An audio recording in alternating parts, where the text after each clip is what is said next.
Oi, gente, estou de volta por aqui para mais um podcast Fala Presidente. O nosso foco passa pelo trabalho dos parlamentares. Vamos entender como é que funciona o pensar dos projetos, como são aprovados, apreciados, mas também o que movimenta as comissões aqui na Assembleia Legislativa do Estado do Pará.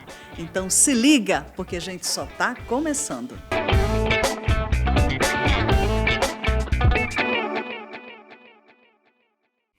Oi, gente, mais um episódio do nosso Fala Presidente. Presidente, deputado Chicão, é sempre top de ter aqui. Eu falo isso porque é muito bacana mesmo. E é muito legal a gente trazer nesse segundo EP, a gente comentou inclusive no primeiro, que alguns trabalhos as pessoas ficam na dúvida, como é que funciona, chega um projeto, como é que se pensa esse projeto? E eu queria partir desse pontapé hoje, para as pessoas entenderem que estão acompanhando a gente, ou ouvindo a gente pela Rádio Alepa, como é que funciona o trabalho efetivo, direto do parlamentar. Como é que, por exemplo, um projeto. Eu quero fazer um projeto para cuidar da segurança pública de um ponto na minha cidade. Vamos lá para Altamira? Para lá para Altamira, eu quero levar um projeto na área de segurança ou de saneamento, alguma coisa. Como é que é pensado para as pessoas entenderem como é que tramita aqui na Assembleia? É um processo simples. Nós temos projetos que são de iniciativa dos deputados, a legislação permite que o deputado tenha a liberdade de apresentar projetos, e projetos de iniciativa do Executivo. Existem algumas matérias que os deputados legalmente não têm competência para legislar. Então, essas matérias, a legislação disciplina qual é o tipo de matéria que o Executivo pode legislar e também o que o deputado pode fazer. Mas, em suma, um projeto, quando parte de um deputado, o deputado apresenta esse projeto tramita nas comissões. Você acabou de falar de um projeto na área de segurança pública. Na área de segurança pública, esse projeto fatalmente teria que passar na Comissão de Segurança Pública. Mas a primeira comissão a ser ouvida quando os projetos chegam na casa é a Comissão de Justiça. Comissão de Justiça com a comissão permanente. Quando é matéria que se trata de matéria financeira, esse projeto também é obrigatório passar na Comissão de Finanças. E aí, depois que ele é aprovado ou rejeitado dentro das comissões, ele vem para o plenário, para que o plenário possa se manifestar. Aí ele é pautado, a pauta é feita pelo presidente da Casa, e o presidente coloca na pauta para que seja apreciado pelos deputados. Aí os deputados aprovam ou reprovam o projeto. Então, quando tem uma sessão ordinária, que as pessoas que acompanham a gente percebem, os deputados vão até a tribuna, falam sobre aqueles projetos, eles estão ou apresentando, ou rebatendo, ou não aprovando? Não. O projeto, às vezes, o deputado vai para a tribuna para discutir uma matéria que, às vezes, o projeto abrange, e não quer dizer que o deputado se manifeste a favor daquele projeto, ou tenha que votar a favor. Às vezes, é um artigo de um projeto que o deputado não concorda, acaba votando contra o projeto. Entendi. Mas, às vezes, o deputado quer marcar uma posição política, muitas vezes até se abstém de votar, e quer deixar registrado nos anais da Casa como uma forma da passagem da discussão dele sobre aquele assunto, e ele faz isso de público. Nós temos duas etapas quando o projeto chega a nível de discussão no parlamento. Primeiro, a discussão. Nós temos um tempo, pelo regimento, feito para as discussões, e depois a própria votação. E aí, sim, o deputado vota ou não, de acordo com seus interesses políticos. O senhor comentou sobre comissões. Nós temos na Casa comissões permanentes e algumas meio que temporais, dependendo do que existe de necessidade. Explica para a gente um pouquinho como é que funciona. Hoje, se não me engano, são 17 comissões, se não me engano, permanentes, e a importância de ter isso separadinho, né? Porque cada comissão cuida de uma área específica para atender e melhor contemplar esses projetos, é isso? Isso. Nós temos aqui várias comissões. Não foram criadas por nós, isso já vem regimentalmente. E temos comissões de previdência, comissão de mineração, comissão de educação, comissão de saúde. Então, de acordo com os temas, nós temos as comissões direcionadas para esses temas. E, de acordo com os projetos que chegam na casa, por exemplo, chegar um projeto de educação, praxe que a comissão de educação possa se manifestar sobre o projeto de educação. Então, nós temos essa quantidade de comissão que analisam aí os projetos que são enviados ou são apresentados pelos deputados ou são enviados pelo Executivo. E isso faz parte da rotina do Legislativo. E até acelera o Legislativo. processo, né, presidente? Porque quando essas comissões se organizam, uma parte já é feita para depois levar para essas ordinárias, por exemplo? Ou eu estou falando bobeira? Não, acredito Estou aproveitando que eu estou com o presidente aqui para fazer as perguntas que eu sempre quis fazer. Acredito que não acelere o processo, Tá. porque cada comissão ela tem um prazo regimental para se manifestar.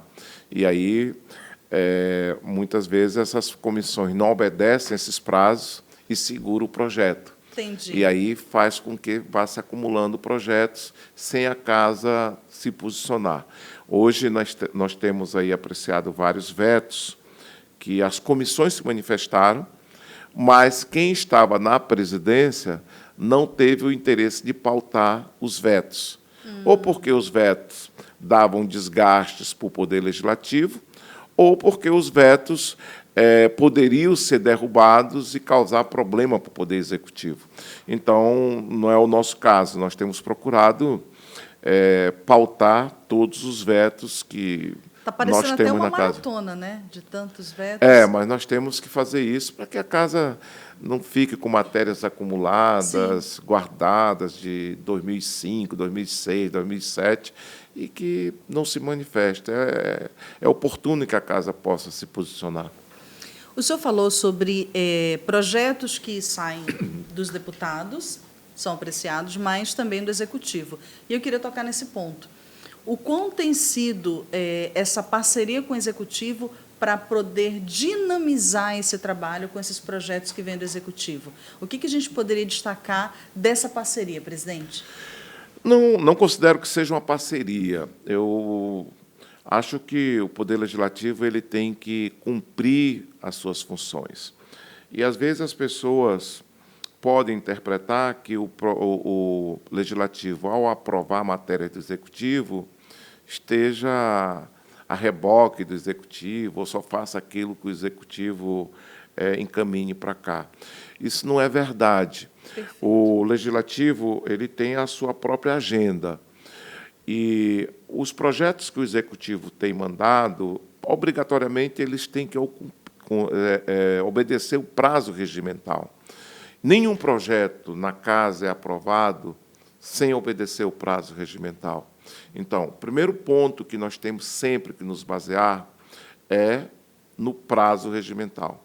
Feito isso, pelo menos na nossa gestão, e eu posso falar por mim, pela nossa mesa diretora, nós temos colocado projetos do Executivo, projetos dos deputados, sejam deputados com ideologias diferentes da nossa. Temos colocado os vetos, que são matérias que vêm de governos, até do governo do ex-governador Mi Gabriel. Nossa. Então, nós temos procurado dar um tratamento para as matérias que estão no Poder Legislativo igual para todos. Claro que, às vezes, tem projetos que vêm do Executivo que eles vêm em caráter de urgência. Quando os projetos vêm em caráter de urgência, eles têm uma tramitação própria para esse tipo de projeto. E aí as pessoas, às vezes, que estão de fora e que não acompanham o dia a dia do Poder Legislativo, podem interpretar como se aquilo fosse uma gentileza ou que o Poder Legislativo acelerasse isso para agradar o Poder Executivo. Não, é porque no projeto vem baseado na Constituição do Estado, os artigos para pedir que esses projetos tenham caráter de urgência. E aí nós temos que obedecer isso. Tanto que até o pedido de vista ele é bem limitado. Os prazos são muito reduzidos. E aí nós temos dado celeridade a essas matérias. E tem um outro fator que eu considero muito importante. Nós temos feito tantas quantas sessões são necessárias para que a gente possa esgotar a pauta do Poder Legislativo. Antigamente, as pessoas não, o nosso regimento permite isso, mas as sessões só iriam até às 12h30. Então, quando chegava às 12h30, o que foi aprovado era aprovado, o que não foi aprovado ficava para a sessão subsequente. Hoje, não. A sessão só tem se encerrado na hora que nós temos esgotado a pauta. E isso faz com que o Legislativo seja muito mais produtivo. Isso é muito legal a gente entender. Por isso que esse podcast foi pensado para você que está acompanhando a gente pela TV e Rádio Alepa, porque a gente está trazendo essas traduções. O trabalho do Parlamento paraense, ele tem sido pensado de maneira muito organizada e estrategicamente para alcançar não somente o que a Casa já tem nesses projetos, como o presidente falou, mas ampliar isso de maneira muito célere e muito pertinente no sentido de ser cuidadoso comigo e com você e com todo o paraense, porque estamos falando de 144 municípios e tudo isso tem pensado do lado de cá, de dentro, para você que está aí do outro lado. Mas, presidente, deixa eu ir para um outro pontinho que é bem legal.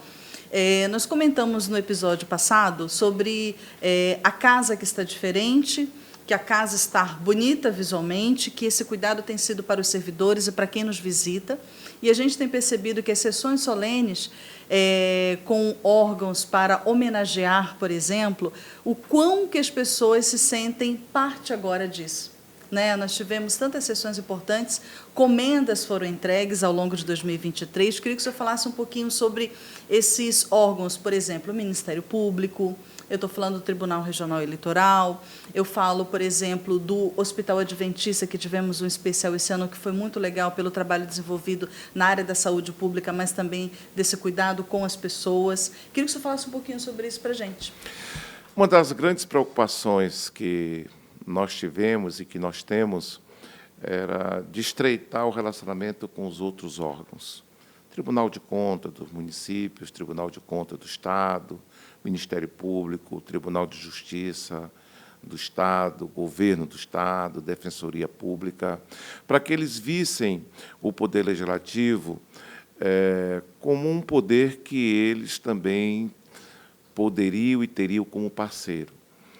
E nós abrimos a nossa agenda, nós abrimos nossos espaços, nós sempre nos colocamos à disposição para também darmos celeridade aos projetos que fossem ou que forem de interesse desses órgãos, para que a gente não ficasse aqui só cuidando de alguns setores. Sim. E isso nós fizemos com o Tribunal de Contas do Estado, o Tribunal de Contas dos municípios, com a Defensoria Pública, com o Ministério Público. Até temos feito, todos os anos aqui, através, no primeiro semestre, o convite para que o Ministério Público venha na Assembleia Legislativa e faça aqui uma prestação de conta, para que a população também conheça, e dê a importância que tem o Ministério Público para as suas atividades. Então, geralmente, o Procurador-Geral do Estado de Justiça, ele vem no Poder Legislativo, faz a sua justificativa do que investiu e também apresenta as propostas novas para o ano que está em vigor. Então, acho que é uma maneira de conviver com os outros poderes, é uma maneira da gente se relacionar bem também com os outros poderes.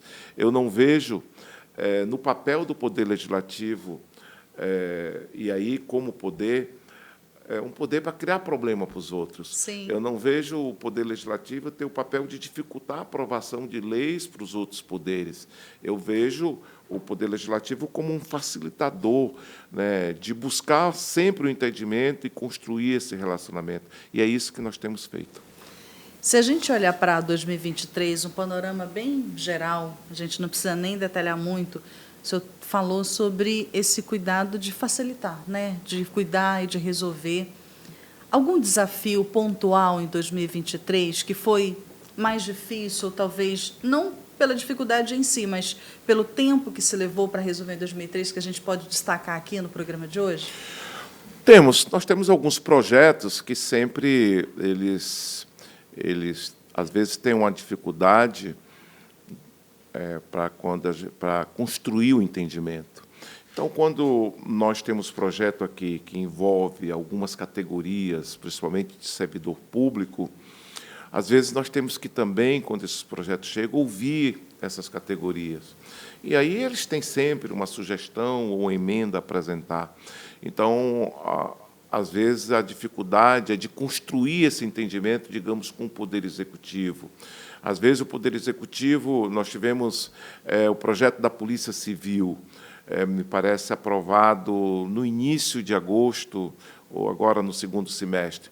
Mas era um projeto de uma demanda, de uma reivindicação já antiga da Polícia Civil, que era para ser feita no primeiro semestre, não foi feita, houve mobilização dos policiais, e nós sentamos com os policiais, sentamos com o Executivo, construímos uma agenda para que a gente tivesse a segurança de pautar o projeto, não ter o veto do Executivo. Sim. E que a categoria fosse atendida. Então, quando temos projeto que envolve algumas categorias de servidor público, nós temos aí sempre que construir o entendimento, e aí, às vezes, demora um pouquinho. Um pouquinho mais de tempo, né? Mais um pouquinho de paciência.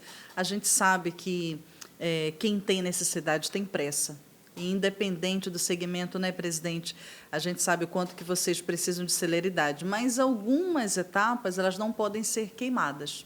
E algumas etapas precisam ser construídas, como bem disse o presidente, para que, no final, né, presidente, fique tudo pai d'égua, né? Tudo certinho ali, e não tem nenhum problema.